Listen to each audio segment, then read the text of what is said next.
Hey, you guys, greetings from Tennessee. I hope you're all doing well. We're still kicking down here, and I'm proud to be with you again. Thank you so much for all of you guys that watch these, and thank you for sharing them. Thank you for liking them. Thank you for commenting.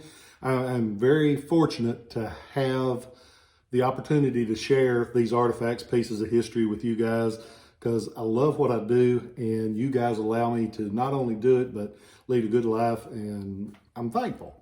I say that a lot, but I mean it every time. Today, we're going to talk about something that I've always found fascinating, and I buy them when I get a chance if they're priced right. It's an original presidential land grant. During the early days of America, the presidents would give away certain amounts of land in different places.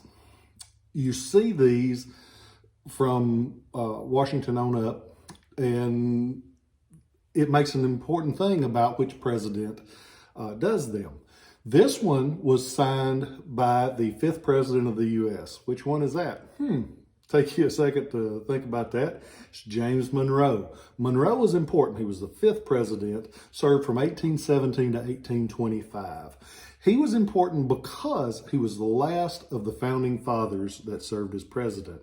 He was born in 1758 in Virginia, served in the Continental Army, helped with a lot of those early decisions that built the country that we have. Very important man. He ended up negotiating the Louisiana Purchase. Very important place, especially if you want some of those beignets down in New Orleans.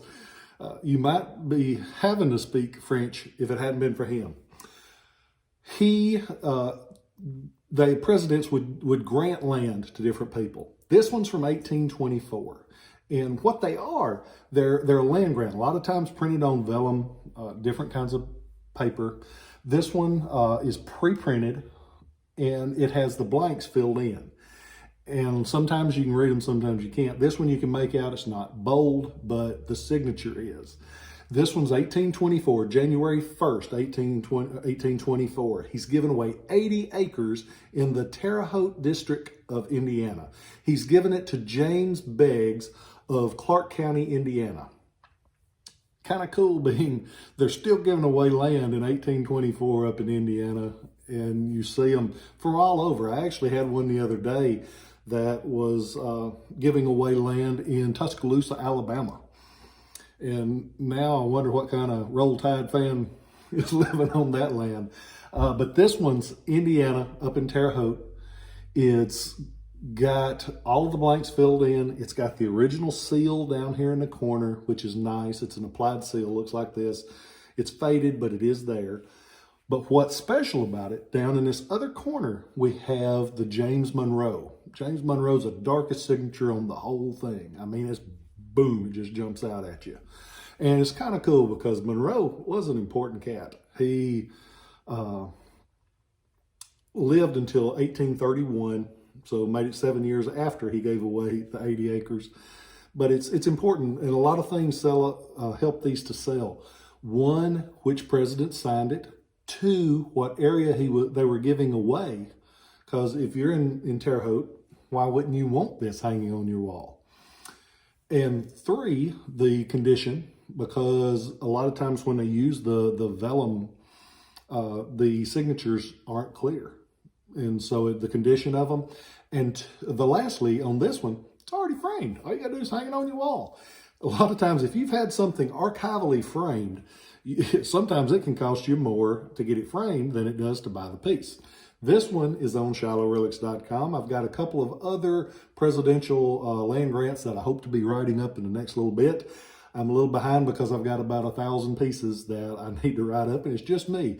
As I say, I file my taxes as owner/janitor. And that's because I own it, I write it up, I ship it, I sweep it, I flush it, I do the whole thing, and I enjoy it. I used to have folks that work for me, but I found it didn't help the bottom line, and it didn't help me feed my family more, so it's just me. I don't get everything done. I had And I'm sorry for all of those things that I don't get done. And I get the emails, folks want me to help them with stuff. I want to, but time is so limited. That's why I hadn't been able to get many of these on lately. But I appreciate you and I want to help. And I thank you for taking the time to watch these.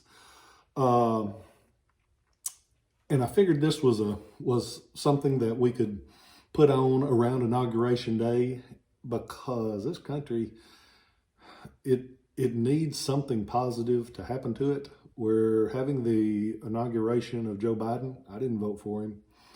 But with that said, I hope that he turns out to be the best president we've ever had, because we need somebody that is going to take us in a positive direction. Like I said, I didn't vote for him, but he, like it or not, is our president for 4 years.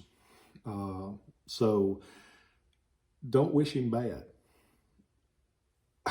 I hope I am wrong, and I hope that he is great. So we got to find some middle ground somewhere, and there ain't many people that seem like they're looking for it. But I've got friends that are Democrats. I've got friends that are Republicans. I've got friends that are independent. And the only thing that I can found that they agree on is that people don't agree on anything anymore. And just because somebody disagrees with you does not make them a bad person. And try to keep that in mind, because we need a little bit more understanding. And I disagreed with the burning this summer. I disagreed with the stuff at the Capitol, because that place is sacred to me. Right beside that Capitol building, if you've ever been up there, is the place that makes us different than every other country in the world. What is that? It's the Supreme Court building. If you ever get up there, you need to go in that Supreme Court building, because it is what makes our country special. And I do not envy those folks, because they're going to get some hard decisions in the next couple of years. But even if somebody is spewing hatred, that does not mean you got to spew it back. Try to keep a level head. Don't let instigators, and there's a lot of instigators out there, don't let them ruin your life. Don't let them influence you to be somebody that you shouldn't be. And that goes Republican, Democrat, anybody, because I did not support the burning this summer. And I do not support anything that happened at the Capitol. But it is kind of interesting to me that when it was a small shop owner on the street in Washington, D.C., nobody gave a damn about him. But when they kicked in Pelosi's door, it was a whole different thing. And it's wrong. Either one of them's wrong. But I digress. I wish each person the best and the prosperity that you deserve and that you can have in this country. It ain't easy, but you can get it. And I support those policemen. I support the people in military service. I support the good politicians that are out there. There are some. You don't hear nothing out of them, but you do. There are some. And so I support them. I support everybody that's out there, because I want a little peace in the world.